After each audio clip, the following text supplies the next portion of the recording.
there was a sign on the door to my office. My old one was taken down, and what it's replaced with is Beth Noveck, Director, Intergalactic Policy, Area 51.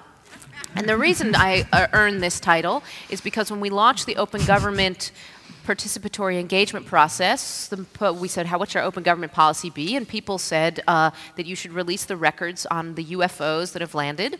And you should tell us where Obama's birth certificate is, and it's probably on a UFO somewhere. So we got either the birthers or the UFO folks or the Kennedy conspiracy theorists, Kennedy assassination conspiracy theorists. We're all, on day one, that's who we heard from. And so it was funny, but it was also sad at the same time.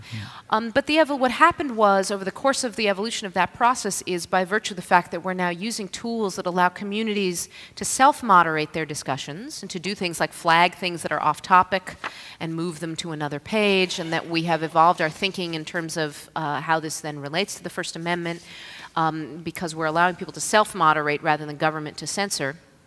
That we actually then, the community stepped up and began to moderate out those comments, and that allowed, when you moved away the weeds, the plants could grow, and the community itself began to flourish, and the relevant comments, emerged. And I think what we've seen then, the sort of crazy people with them who were excited by having a Whitehouse.gov megaphone in front of them began to recede into the background. But I think there is a larger question about how we evolve our civic culture to match the challenge of our institutional culture at the same time. We see lots of it emerging within techie space, the people who are doing crisis camps and doing hackathons and going out and doing data mashups, but I think there's a long way for that to kind of trickle through the rest of our culture.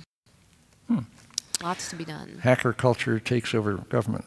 That sounds interesting.